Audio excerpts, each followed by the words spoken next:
Bismillahirrahmanirrahim. Assalamualaikum warahmatullahi wabarakatuh.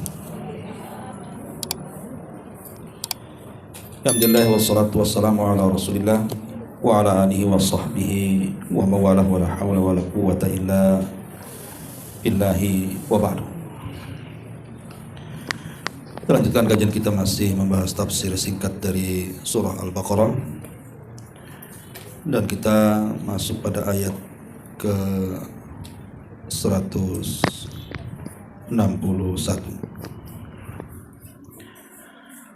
A'udzubillahi minasyaitonir rajim. Bismillahirrahmanirrahim. Innal ladzina kafaru wa matu wa hum kuffarun ulaika 'alaihim la'natullahi wal malaikati wan nasi ajmain. Khalidina fiha la yukhaffafu 'anhumul adzabu wa la hum yunzarun. Wa ilahukum ilahu wahid la ilaha illahu ar-rahman ar-rahim. Sesungguhnya orang-orang kafir dan mereka mati di atas kekafiran, maka mereka akan mendapatkan laknat Allah, laknat para malaikat, dan laknat seluruh manusia. Mereka kekal di dalamnya dan tidak akan diringankan azab bagi mereka, dan juga tidak diberikan tangguhan. Dan sesembahan kalian adalah sesembahan yang satu. Tidak ada yang berhak disembah kecuali Dia, dan Dia Zat yang Maha Penyayang lagi Maha Pengasih. Di sini Allah Subhanahu wa taala menjelaskan kondisi orang-orang kafir yang masuk neraka. Allah Subhanahu wa taala mengatakan, innal ladzina kafaru, sesungguhnya orang-orang kafir. Tentu kafir ini bermacam-macam. Ada yang kafir asli, memang dari kecil dia kafir, terlahir dari ibu bapa yang kafir. Ataupun kafir karena murtad. Dulunya dia muslim, kemudian dia murtad menjadi Nasrani ataupun menjadi Yahudi atau menjadi agama-agama di luar daripada Islam, akhirnya jadi kafir. Ataupun kafir karena kemunafikan, munafik keyakinan, menampakkan hanya zahirnya Islam tapi hatinya dipenuhi dengan kebencian. Lah, tiga-tiganya kafir. Mau kafir asli, mau kafir murtad, mau kafir munafik, tiga-tiganya kafir. Lah, kalau seandainya tiga kelompok ini mereka diwafatkan oleh Allah Subhanahu wa taala dalam kondisi belum bertobat kepada Allah Subhanahu wa taala, alias mereka mati di atas kekafiran, maka Allah Subhanahu wa taala ancam mereka, ulaika alaihim la'natullah, maka mereka akan mendapatkan laknat Allah. Maksud laknat Allah di sini artinya Allah akan menjauhkan mereka dari kasih sayangnya, dari rahmatnya. Dan tentu kalau sampai Allah Subhanahu wa taala kelak pada hari kiamat tidak menurunkan rahmatnya kepada orang-orang ini, berarti dipastikan nasibnya akan mengalami kecelakaan. Karena orang masuk surga itu karena rahmat, sementara rahmat Allah Subhanahu wa taala dijauhkan, berarti selamanya dia tidak akan masuk surga. Karena orang masuk surga itu karena rahmat masalahnya. Ketika orang dijauhkan dari rahmat, berarti dijauhkan dari surga dan didekatkan dengan azab neraka. Bukan hanya Allah Subhanahu wa taala yang melaknat orang-orang seperti ini, tetapi wal malaikati, dan para malaikatnya. Maksudnya laknat para malaikat adalah malaikat berdoa kepada Allah agar Allah Subhanahu wa taala melaknat mereka. Jadi Allah diminta para malaikat untuk terus melaknat kepada orang-orang kafir ini. Itulah makna laknatnya para malaikat. Dan kalau para malaikat juga ikut melaknat dan mendoakan laknat dan meminta kepada Allah untuk melaknat, berarti memang orang-orang kafir ini di atas kebinasaan. Cukup tidak, wan nasi ajmain, bahkan seluruh manusia akan melaknatnya. Terjadi silang pendapat di antara ulama, apa maksud yang dimaksud dengan anas di sini manusia. Ada yang mengatakan maksudnya orang-orang yang beriman. Jadi seluruh orang-orang yang beriman pada hari kiamat akan melaknat orang-orang kafir. Semua orang-orang yang beriman pada hari kiamat akan melaknat orang-orang kafir. Ini satu pendapat. Kemudian pendapat yang kedua, tidak maksudnya an-nas di sini umum. An-nas di sini umum, tidak hanya orang-orang yang beriman yang melaknat orang-orang kafir, tetapi sesama orang kafir satu dengan yang lainnya saling melaknat. Dan itu dijelaskan di banyak ayat di dalam Al-Quranul Karim, bagaimana masing-masing kafir itu melaknat satu dengan yang lainnya. Contoh saja, Allah Subhanahu wa Ta'ala berfirman bagaimana orang-orang atau masing-masing orang kafir itu melaknat satu dengan yang lainnya ketika satu dengan yang lainnya saling menyalahkan. Satu dengan yang lainnya saling menyalahkan.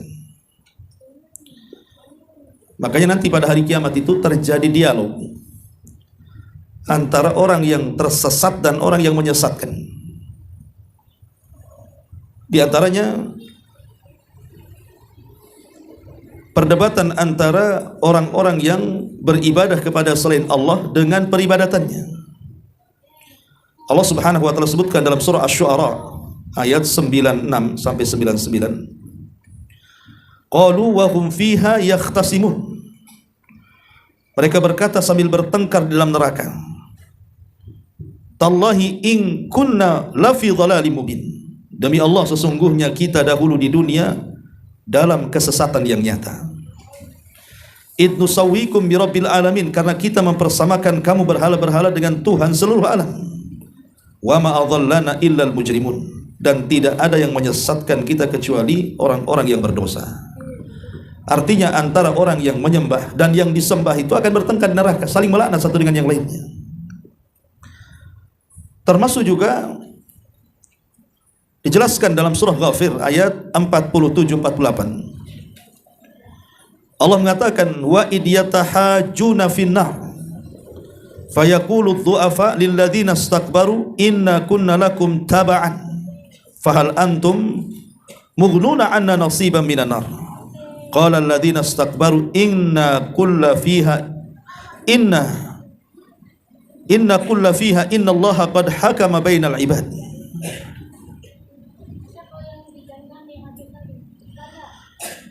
Dan ingatlah ketika mereka berbantah-bantah dalam neraka, maka orang-orang yang lemah berkata kepada orang-orang yang menyombongkan dirinya, sesungguhnya kami dahulu adalah pengikut-pengikutmu, maka dapatkah kamu melepaskan sebagian azab api neraka yang menimpa kami? Orang-orang yang sombong itu menjawab, inna, sesungguhnya kita semua, kullun fiha, sesungguhnya kita sama-sama di neraka. Karena Allah telah menetapkan keputusan antara hamba-hambanya. Jadi orang-orang yang disesatkan dan orang-orang yang menyesatkan itu saling melaknat di antara mereka, saling menyalahkan. Tapi mereka tidak keluar dari neraka. Termasuk juga disebutkan dalam surah As-Saffat ayat 27 dan sampai 33. Allah mengatakan, wa aqbala ba'duhum ala ba'din yatasaalun, dan sebagian mereka menghadap kepada sebagian yang lain, kemudian saling melaknat, saling berbantah-bantah. Qalu innakum kuntum ta'tunana 'anil yamin. Sesungguhnya pengikut-pengikut mereka berkata kepada pemimpin-pemimpin mereka, kamulah dahulu datang kepada kami dari kanan. Qalu bal lam takunu mu'minin. Maka pemimpin-pemimpin mereka menjawab, tidak, bahkan kamulah yang tidak mau menjadi orang-orang yang beriman. Wa ma kana lana 'alaikum min sultan bal kuntum qauman taghin. Sedangkan kami tidak berkuasa terhadapmu, bahkan kamu menjadi kaum yang melampaui batas. Fa haqqun 'alaina qaulu rabbina inna ladayya yakin. Afan, fa haqqun 'alaina qaulu rabbina inna ladzaikun fa'aghwaynakum inna kunna ghawin fa innahum yawma idin fil adzabi mustarikun. Maka pantas putusan azab Tuhan menimpa kita, pasti kita akan merasakan azab itu. Maka kami telah menyesatkan kamu sesungguhnya kami sendiri orang-orang yang sesat, maka sesungguhnya mereka pada hari itu bersama-sama akan merasakan azab Allah Subhanahu wa taala. Dan banyak ayat yang lainnya yang menunjukkan sesama orang-orang yang masuk ke dalam neraka itu saling menyalahkan dan saling melaknat. Itulah makna wan nasi ajmain. Kemudian Allah Subhanahu wa taala mengatakan khalidina fiha, mereka akan dikekalkan di dalamnya. Kalimat kekal di dalamnya ini memiliki dua makna. Maksudnya kekal di dalamnya itu ya memang kekal, tidak akan keluar lagi. Ketika mereka dimasukkan ke dalam neraka, maka mereka tidak akan mungkin keluar dari neraka. Fama hum bi kharijina minha, mereka tidak akan dikeluarkan dari neraka. Tapi makna yang kedua maksudnya khalidina fiha itu saking lamanya di neraka, maka mereka pun dinyatakan kekal di dalamnya. Tapi ujung-ujungnya juga dikeluarkan. Tapi saking lemahnya di neraka itu sehingga diitlakkan kalimat kekal. Seperti umpamanya Allah Subhanahu wa taala ketika menceritakan hukum orang yang bunuh diri, maka Nabi sallallahu alaihi wasallam mengatakan orang yang bunuh diri itu khalidina fiha, akan dikekalkan di dalamnya. Maksudnya di neraka. Bukan berarti orang yang bunuh diri tidak akan keluar dari neraka, tidak. Tetapi kalau dia masuk neraka dikekalkan di dalamnya itu saking lamanya. Atau contoh yang lain, Allah Subhanahu wa taala mengatakan dalam surah An-Nisa ayat 93, "Wa man yaqtul mu'minan muta'ammidan fajazaohu jahannam khalidina fiha." Barang siapa yang membunuh seorang mukmin secara sengaja, maka balasannya jahanam dan ia dikekalkan di dalamnya. Kalimat dikekalkan di dalamnya bagi seorang pembunuh mukmin secara sengaja bukan berarti kemudian tidak akan keluar dari neraka, tidak. Saking lamanya di neraka. Makanya Allah bahasakan dengan kekal, khalidina fiha. Jadi kekekalan di neraka itu ada dua. Ada yang kekal tidak akan keluar lagi selamanya, seperti orang-orang musyrik, orang-orang kafir, baik kafir asli, kafir murtad atau kafir munafik. Ataupun yang dimaksud adalah para pelaku dosa besar. Para pelaku dosa besar, para pembunuh. Maka mereka akan dikekalkan, maksudnya dilamakan. Dilamakan di dalamnya. Karena penyebab-penyebab masuk neraka itu banyak. Penyebab-penyebab masuk neraka itu banyak sekali. Di antaranya karena kekafiran dan kemunafikan. Orang kafir dan munafik itu diletakkan oleh Allah Subhanahu wa taala di neraka yang paling dalam. Walaupun secara tingkatan tentu munafik lebih dalam lagi. Kemudian yang kedua orang murtad. Kemudian di atasnya lagi baru kafir asli. Artinya munafik paling dalam sendiri. Kemudian di atas munafik orang murtad, kemudian di atasnya orang-orang kafir asli. Jadi kafir asli itu urutan ketiga, yang paling parah justru orang munafik, kemudian urutan kedua orang murtad, baru kemudian kafir asli. Ma'asyiral muslimat yang dimuliakan Allah Subhanahu wa taala. Jadi penyebab orang masuk neraka atau maksudnya dikekalkan di neraka itu karena kekafiran ataupun karena kemunafikan ataupun karena kesyirikan. Nah, ini yang menjadikan kekalnya di neraka. Adapun dosa-dosa yang tidak mengekalkan manusia di neraka itu banyak, ya umumnya dosa-dosa besar. Seperti umpamanya tadi membunuh seorang muslim secara sengaja. Ataupun umpamanya berzina. Kemudian juga makan riba, kemudian memakan harta anak yatim, termasuk berdusta, riba, namimah dan yang semacamnya. Karena dosa itu kan ada dua sumber. Ada yang bersumber dari suluk itu dari akhlak, dan ada yang bersumber dari keyakinan. Lah, dosa yang bersumber dari akhlak ya macam-macam, seperti zina, minum khamar, judi, itu kan dosa yang muncul dari akhlak buruk, dan itu dorongannya hawa nafsu. Tapi ada dosa-dosa itu yang bersumber dari keyakinan, dan itu adalah dorongannya syubhat dari syaitan, sehingga kemudian orang bisa menjadi kufur, orang bisa menjadi syirik, melakukan kesyirikan dan lain sebagainya. Nah, di sini Allah mengatakan khalidina fiha la yukhaffafu anhumul adzab. Dan orang-orang kafir itu tidak akan diringankan bagi mereka sama sekali azab Allah Subhanahu wa taala. Ma'asyiral muslimat yang dimuliakan Allah Subhanahu wa taala. Tentu kita tahu bahwa ketika manusia dimasukkan ke dalam neraka, terutama orang-orang kafir, maka mereka akan mengalami penyesalan yang luar biasa. Tetapi sering saya katakan, Kenapa orang-orang kafir itu kok dikekalkan di neraka padahal usia mereka di dunia itu tidak lama? Usia umat Muhammad itu kan berkisar antara 60 sampai 70 tahun saja. Ketika di usia 60 atau anggaplah dihabiskan sampai 70 tahun atau mungkin lebih, kemudian dia mati di atas kekafirannya, maka mereka akan dimasukkan ke dalam neraka dan dikekalkan di dalamnya selama-lamanya. Seolah-olah ada ketidakadilan di sini. Masa dia melakukan kekafiran 70 tahun tapi masuk neraka dikekalkan dan tidak pernah keluar? Harusnya ya kalau seandainya dia melakukan kekafiran 70 tahun ya di neraka 70 tahun sajalah, sesuai dengan usianya. Kenapa pula dikekalkan pula di dalamnya? Maka para ulama mengatakan karena orang-orang kafir yang masuk neraka itu, kalau seandainya mereka dikembalikan ke dunia, maka mereka pasti akan kafir lagi. Jadi Allah itu tahu kelakuan mereka itu. Kalau seandainya orang-orang kafir yang masuk neraka itu dikembalikan ke dunia itu, pasti dia kafir lagi. Makanya itulah hukumannya, mereka dikekalkan di dalamnya. Sebagaimana Allah mengatakan, "Lau adu," gimana ayatnya? Kalau seandainya mereka itu dikembalikan, maka mereka akan kembali bima nuhu anhu, terhadap apa yang dilarangkan kepada mereka.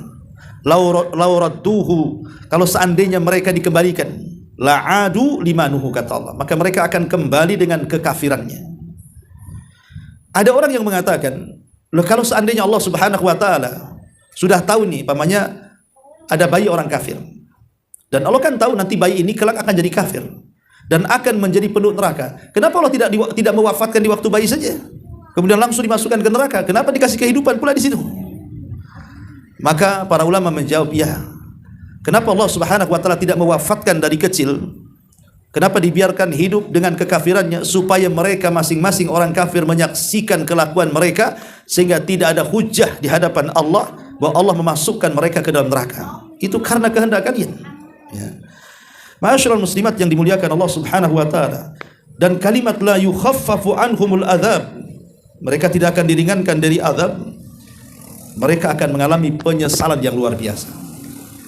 Dan itu digambarkan di dalam Al-Qur'anul Karim, surah Fatir 37. Allah Subhanahu wa taala mengatakan, wa hum yastarihuna fiha rabbana akhrijna na'mal salihan ghairal ladzi kunna na'mal. Awalam nu'ammirkum ma yatadhakkaru fihi man tadhakkara wa ja'akumun nadhir fadhuku fama lidh-dhalimin min nasir. Dan mereka menjerit-jerit dalam neraka itu sambil berteriak-teriak, wahai Tuhan kami, keluarkanlah kami dari azab ini. Kami akan mengerjakan amal-amal saleh yang lain dari apa yang kami pernah kerjakan dahulu di dunia. Lalu Allah Subhanahu wa taala menjawab ucapan mereka dan mengatakan, awalam nu'ammirkum ma yatadhakkaru fihi man tadhakkar. Bukankah kami telah memberikan usia yang panjang kepadamu dan memberikan masa yang cukup untuk berfikir?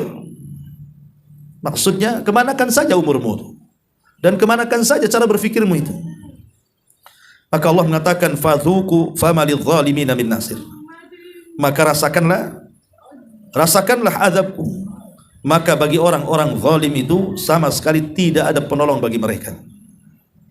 Lihat bahwa Allah Subhanahu wa taala tidak pernah memberikan keringanan azab kepada mereka, walaupun mereka berteriak-teriak. Tetap Allah mengatakan, fadhuku fama lidh-dhalimina min nasir. Rasakan, kata Allah, rasakan azab siksa ini, karena orang-orang zalim itu tidak akan memperoleh satu apapun pertolongan dari Allah Subhanahu wa taala. Bahkan disebutkan dalam surah Al-Mu'minun ayat 106 sampai 108. Qalu rabbana ghalabat alaina shiqwatuna wa kunna qauman zalim. Rabbana akhrijna minha fa in udna fa inna zalimun. Qala ikhsa'u fiha wa la tukallimun. Di sini Allah Subhanahu wa taala mengatakan tentang bagaimana ucapan penduduk neraka. Mereka mengatakan, wahai Tuhan kami telah dikalahkan oleh sebab-sebab kecelakaan kami, dan dengan itu menjadikan kami kaum yang sesat. Wahai Tuhan kami, keluarkanlah kami dari neraka, serta kembalikan kami ke dunia. Setelah itu kalau kami kembali lagi mengerjakan kekufuran, maka sungguh kami termasuk orang zalim. Maka Allah katakan, diam kamu dengan kehinaan dalam neraka, dan janganlah kamu berkata-kata memohon satu apapun kepadaku. Lihat, mereka meminta keringanan kepada Allah Azza wa Jalla, tetapi Allah Subhanahu wa taala justru menyumpal lisan-lisan mereka dan disuruh diam dan disuruh merasakan azab Allah Subhanahu wa taala. Dari sini Allah mengatakan la yukhaffafu anhumul adzab wa la hum yunzarun. Tidak akan diringankan bagi mereka azab yang sangat pedih dan juga tidak ada tangguhan dari Allah Subhanahu wa taala. Ma'asyiral muslimin muslimat yang dimuliakan Allah Subhanahu wa taala. Dari ayat-ayat ini kita tahu bahwa apabila Allah Subhanahu wa taala sudah memasukkan manusia ke dalam surga dan Allah masukkan manusia ke dalam neraka, maka Allah Subhanahu wa taala akan panggil kematian. Kemudian kematian itu akan dibentuk dalam bentuk kambing kibas. Kemudian diberdirikan di antara surga dan neraka.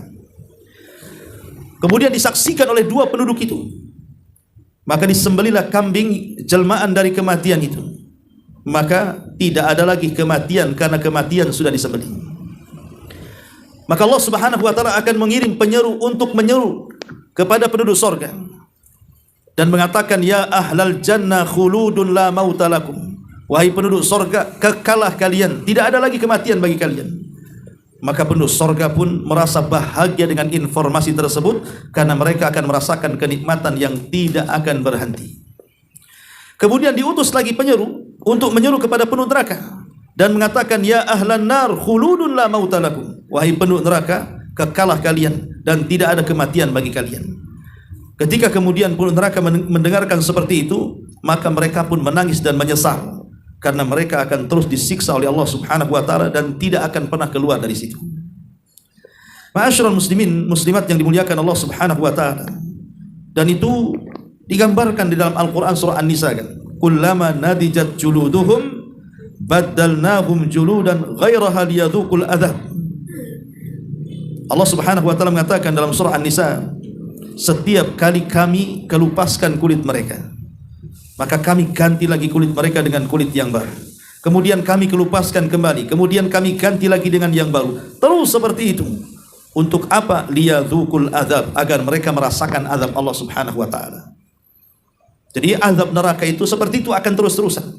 Dan di neraka itu tidak ada kematian. Yang ada hanya siksaan demi siksaan. Ma'asyiral muslimat yang dimuliakan Allah Azza wa Jalla. Makanya dalam ayat ini Allah ingin mengancam mereka orang-orang kafir yang sebelumnya bicara tentang orang-orang yang sombong akan kebenaran atau orang-orang yang menutupi kebenaran, bahwa itu adalah perbuatan orang-orang kafir. Dan orang-orang kafir itu kalau mati dan mereka dalam kondisi di atas kekafiran, maka mereka akan mendapatkan laknat Allah, laknat para malaikat, laknat seluruh manusia, dan mereka dikekalkan di dalamnya dan tidak diringankan azab sama sekali, dan mereka tidak pernah akan ditangguhkan. Jadi azabnya akan terus menerus. Ya, itulah azab neraka yang digambarkan dalam Al-Quran di sini. Kemudian Allah Subhanahu wa taala mengatakan di sini, wa ilahukum ilahu wahid la ilaha illahu ar-Rahman ar-Rahim. Dan Tuhan kalian adalah Tuhan yang satu. Tidak ada sesembahan yang berhak disembah kecuali Dia. Dialah zat yang maha penyayang lagi maha pengasih. Nabi SAW satu hari berkhutbah di haji beliau, Hajjatul Wada. Nah, salah satu khutbah beliau di padang Arafah itu adalah, Ayyuhan nas, inna rabbakum wahid, inna abakum wahid, wa inna rabbakum wahid, kullukum li adam wa adamun min turab. Kata Nabi SAW berkhutbah itu di hadapan manusia ketika Hajjatul Wada. Wahai manusia, sesungguhnya Bapak kalian satu, dan sesungguhnya Rabb kalian juga adalah satu. Kalian semua berasal dari Adam, dan Adam berasal dari tanah. Nabi SAW sudah mengingatkan kepada kita dalam Hajjatul Wada bahwa Rabb kita adalah Rabb yang satu. Itulah yang disebut dengan Esa, Qul huwallahu ahad, Allahus samad. Dan ini bantahan kepada orang-orang Nasrani yang menganggap bahwa Tuhan itu terbagi-bagi. Mereka mengatakan ada Tuhan Anak, Tuhan Ibu, Ruh Kudus, dan begitu seterusnya. Ataupun orang-orang Yahudi yang menuhankan Uzair, ataupun orang-orang musyrik yang menuhankan berhala-berhala dan dikatakan banatullah, anak wanitanya Allah, dan begitu seterusnya. Maka datang agama tauhid, agama Islam, kemudian menyerukan manusia untuk hanya menyembah satu Tuhan, wa ilahukum ilahun wahid. Tentu logikanya, kalau seandainya di alam semesta ini ada dua Tuhan, artinya ada dua penguasa, pasti akan terjadi perselisihan antar Tuhan. Tidak mungkin tidak. Kalau seandainya ada dua penguasa di alam semesta ini, akan terjadi perselisihan. Yang satu pengen A, yang satu pengen B. Walillahil matsalul a'la lah. Kita lihat kepada makhluk saja. Kalau di Batam ini ada dua wali kota, nggak aman Batam itu. Yang satu wali kotanya pengen ini, yang satu pengen itu. Tetapi Allah Subhanahu wa ta'ala tidak pernah bersyirikat dengan siapapun. Allah itu ilahun wahid. La ilaha illahu. Yang tidak ada sesembahan yang berhak disembah kecuali Dia. Itulah kalimat tauhid, la ilaha illallah.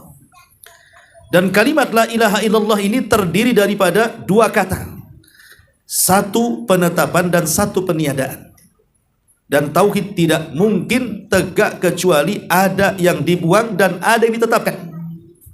Yang dibuang tentu seluruh sesembahan yang disembah yang batil selain daripada Allah Subhanahu wa ta'ala, dan yang ditetapkan tentu cuman Allah lah yang berhak untuk diibadahi. Makanya kenapa ketika Nabi SAW memerintahkan kita untuk mentalkin orang yang sedang sakaratul maut, apa kata Rasul? Lakinu mautakum bila ilaha illallah.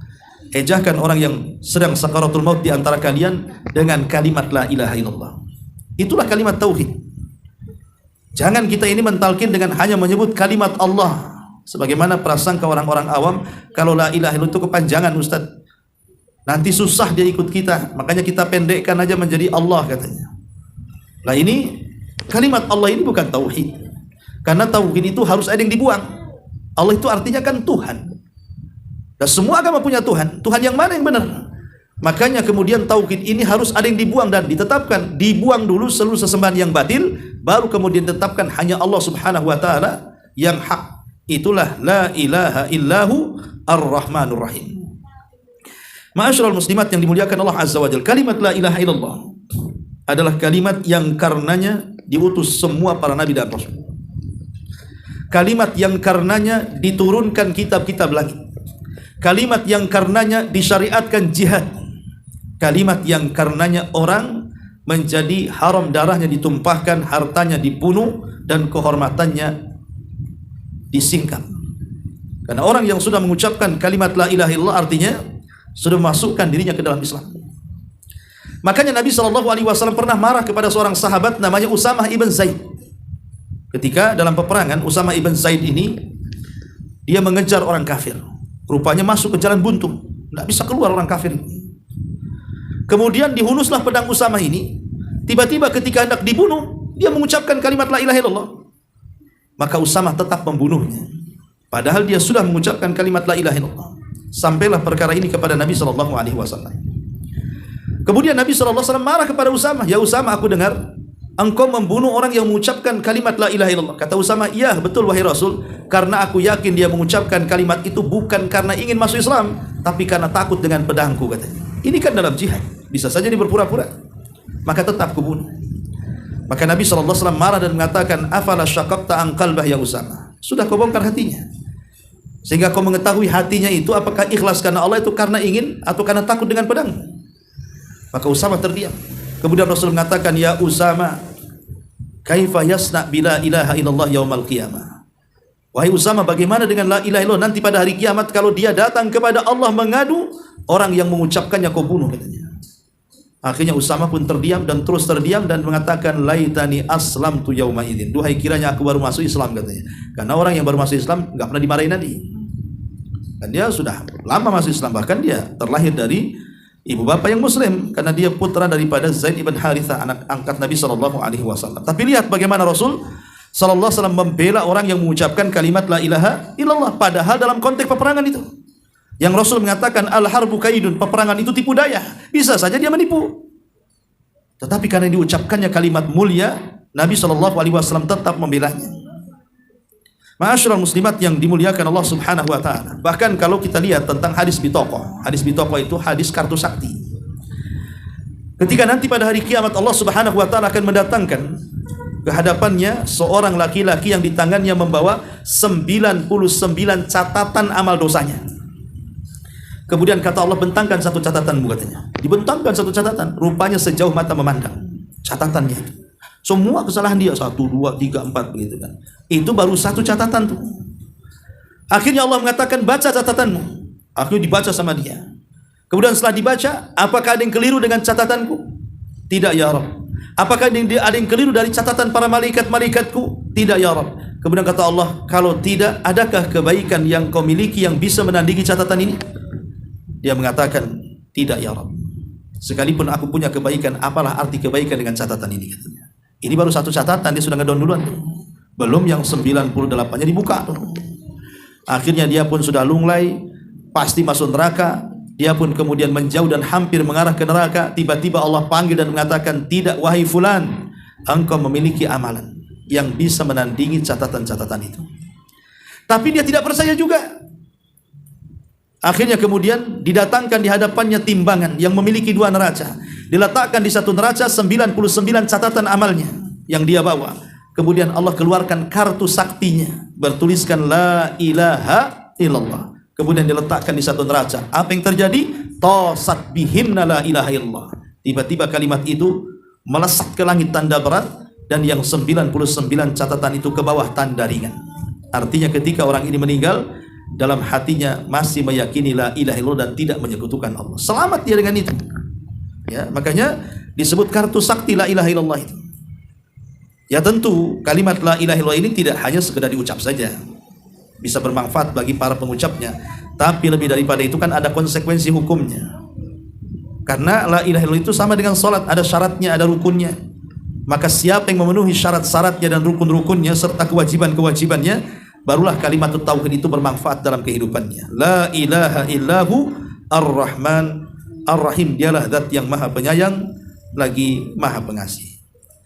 Kalimat ar-Rahman dan ar-Rahim ini memiliki sifat yang sama, sifatur rahmah. Kalimat ar-Rahman ar-Rahim ini sifatnya sama. Ar-Rahman sifatnya rahmat, ar-Rahim juga sifatnya rahmat. Artinya ar-Rahman, Allah itu zat yang maha pemberi rahmat, dan ar-Rahim juga sama, zat yang maha pemberi rahmat. Lalu apa bedanya Rahman dengan Rahim? Kalau Rahman itu lebih umum, kalau Rahim itu lebih khusus. Rahman itu mencakup mu'minuhum wa kafiruhum, baik orang kafirnya baik orang Islamnya. Tapi kalau Rahim tidak diberikan kecuali orang yang beriman. Jadi Rahman itu lebih luas, ya rahmat Allah lebih luas. Lihat orang kafir itu, ada yang mencaci maki Allah, ada yang kurang ajar dengan Allah, ada yang menyekutukan Allah, tapi tetap saja Allah berikan kehidupan kepada mereka. Allah kasih kerjaan, Allah kasih kesehatan, Allah kasih rumah, kasih kendaraan. Lah kenapa mereka tidak diadab? Itulah rahmat Allah luas. Karena Allah memiliki nama Ar-Rahman. Tetapi Ar-Rahim itu bagi orang-orang yang beriman saja. Kenapa? Karena rahmat Allah kepada orang kafir itu sebatas di dunia saja. Tapi di akhirat mereka tidak akan mendapatkan rahim. Yang mendapatkan rahim hanyalah orang-orang yang beriman. Wallahu a'lam bishawab. Ini di antara tafsir singkat dari Al-Baqarah 161 sampai 163. Wallahu a'lam. Baik. Sampai di sini silakan. Kalau ada yang bertanya.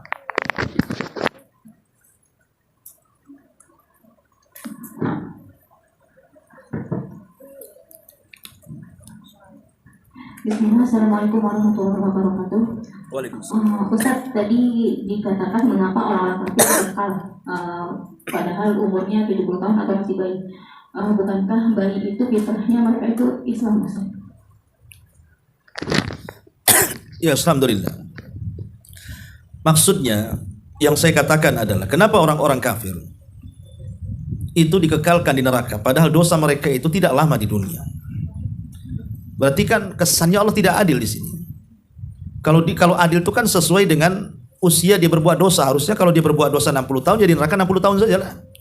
Tapi kenapa kemudian dikekalkan di dalamnya?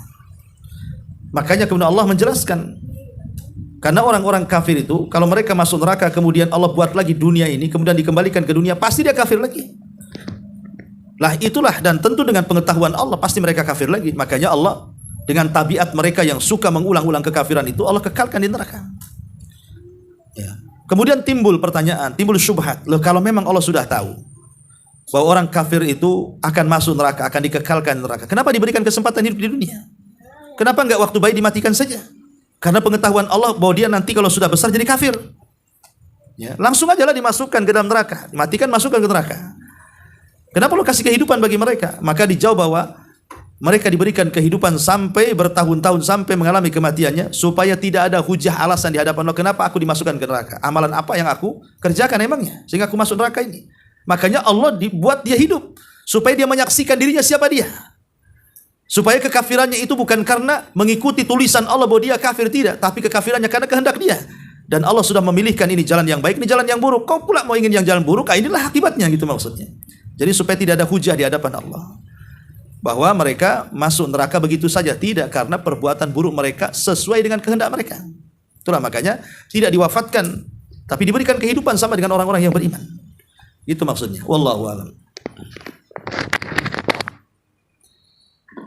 Assalamualaikum Ustaz. Waalaikumsalam. Ana ingin bertanya, kalimat tauhid tadi sama seperti sholat, ada syaratnya. Kira-kira apa itu Ustaz ya? Assalamualaikum. Ya, alhamdulillah, wassalatu wassalamu ala rasulillah. Ya. Tentang syarat-syarat kalimatul la ilaha illallah, itu disebutkan di dalam kitab-kitab akidah ya. Tentang surut la ilaha illallah. Di antaranya adalah syarat yang pertama ala ilmu. Kita harus mengetahui, harus mengilmui apa makna di balik kalimat la ilaha illallah itu. Ini yang pertama syaratnya. Harus memiliki ilmu. Ilmu dengan maksud kalimat itu. Karena banyak orang yang ditanya, apa sih makna la ilaha illallah itu, dia tak tahu. Ya karena tidak pernah belajar. Ya. Kemudian yang kedua, dan itu disebutkan syarat ini dalam surah Az-Zuhruf ayat 86. Kemudian syarat yang kedua harus ada keyakinan. Harus ada keyakinan, karena keyakinan itu menafikan keraguan-raguan. Dan itu disebutkan dalam surah Al-Hujurat ayat 15. Kemudian yang ketiga harus ada qabul, penerimaan. Harus ada penerimaan, dan itu disebutkan dalam surah As-Saffat ayat 22 sampai 36. Kemudian yang keempat harus ada al-inqiyad, ketundukan. Dan itu disebutkan dalam surah Luqman ayat 22 dan juga 23. Kemudian syarat yang kelima as-sidqu, harus ada kejujuran. Di mana jujur menafikan kedustaan, dan itu disebutkan dalam surah Al-Ankabut 1 sampai 3. Kemudian yang nomor 6 harus ada keikhlasan. Dan itu disebutkan dalam surah Az-Zumar ayat 14. Kemudian yang nomor 7 harus ada al-mahabbah, kecintaan. Dan itu disebutkan dalam surah Al-Baqarah ayat 165. Inilah yang disebut dengan syurut la ilaha illallah. Syarat la ilaha illallah. Ya, harus ada pengetahuan, kita harus tahu apa itu makna la ilaha illallah. Jangan sampai terjerumus kepada kejahilan. Karena banyaknya kesyirikan di tengah-tengah kaum muslimin itu karena dia jahil, tidak tahu makna la ilaha illallah. Akhirnya datang ke dukun, datang ke kuburan, nyimpan tangkal. Kenapa? Karena dia tidak tahu itu kalimat tauhid itu. Makanya jatuh kepada kesyirikan. Ya. Kemudian adanya keyakinan, banyak gak yakin masalahnya. Bahwa Allah yang memberikan rizki, Allah yang memberikan nikmat kepada kita, Allah yang memberikan banyak karunia kepada kita, sehingga karena tidak yakin dengan kalimat la ilaha illallah, akhirnya berpaling kepada selain Allah Subhanahu wa taala. Maka yakin itu maksudnya supaya jangan ada keraguan-raguan. Seperti orang munafik jadinya kan. Orang-orang munafik itu mereka mengatakan aku beriman kepada Allah, tapi hakikatnya mereka tidak beriman kan. Itu karena ragu-ragu, ya. Kemudian juga harus ada penerimaan. Ya, harus ada penerimaan. Qabul dengan kalimat la ilaha illallah supaya jangan sombong. Seperti Firaun jadinya kan, sombong dia. Ya. Kemudian juga harus adanya inqiyad, ketundukan.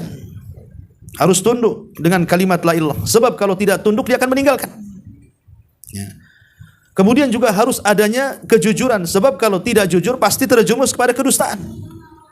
Seperti orang-orang yang pura-pura masuk Islam jadinya kan, dusta mereka itu. Mereka hanya untuk menikah saja, bersyahadat itu. Setelah menikah tak juga dia sholat kan. Itu karena ketidakjujuran tuh orang kayak gini. Termasuk juga harus adanya keikhlasan. Kalau tidak maka dia akan terjerumus kepada riya, kepada sum'ah, kepada syirik. Termasuk juga harusnya ada mahabbah, kecintaan, supaya tidak ada kebencian kepada kalimat la ilaha illallah. Itu disebut syurutu la ilaha illallah. Wallahu a'lam. Ya. Assalamualaikum warahmatullahi wabarakatuh. Waalaikumsalam. Ustadz, tadi kan Ustadz menyebutkan tentang hadis di toko.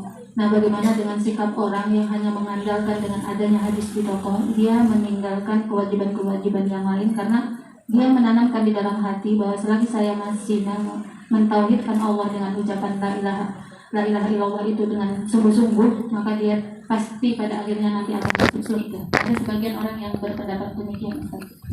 Iya. Ada yang bertanya seperti ini, apakah hanya semata-mata meninggalkan kesyirikan? Dia tidak menyekutukan Allah Subhanahu wa taala sudah menjadi modal dia masuk surga?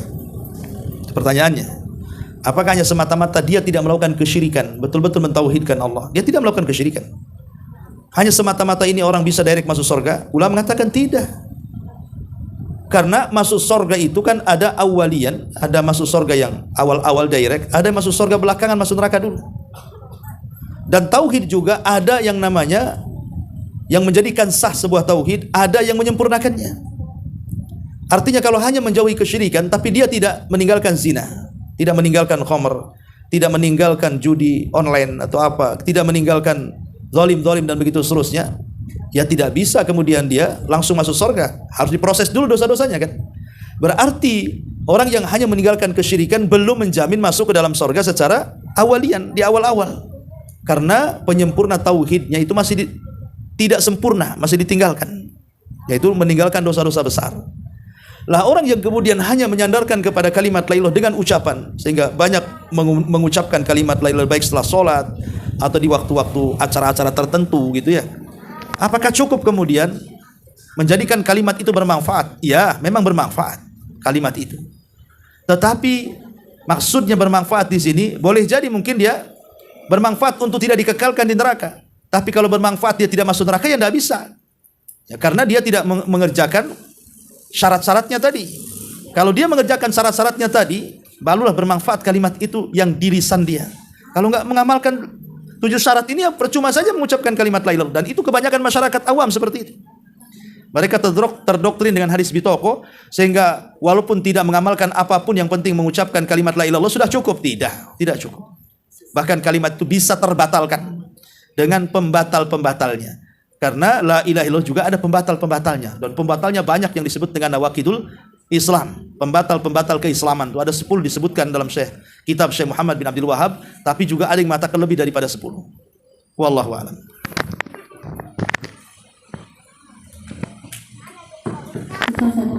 Ya. Hadis Bintaqal itu kan diriwayatkan oleh Abdullah bin Amr, dan Rasulullah sempat berpesan atau jangan hadis ini sampaikan kepada manusia. Alasannya itu apa, Ustaz? Ya, alasannya supaya manusia itu tidak menyandarkan sepenuhnya kepada hadis ini. Tetapi setelah Rasul meninggal dan dia pun takut mati, takut masuk pada hadis larangan menyembunyikan ilmu. Maka akhirnya disampaikan juga kepada kita dan sampai juga akhirnya sama kita. Jadi supaya manusia jangan terlampau tawakal dengan la ilaha illallah tadi sehingga meninggalkan amal yang lainnya. Karena di awal-awal terutama dakwah kepada orang-orang awam, kalau langsung dikasih yang seperti ini kan jadi meninggalkan amal jadinya dia kan. Ya udahlah, kita mengucapkan la ilaha illallah saja pasti masuk surga kata gitu. Padahal tidak seperti itu. Tapi kemudian sahabat ini ketika sebelum meninggal dia takut kalau dia dianggap menyembunyikan ilmu, makanya terpaksa dihabarkan juga sampailah hadis itu kepada kita. Wallahu a'lam. Baik, ini ada pertanyaan.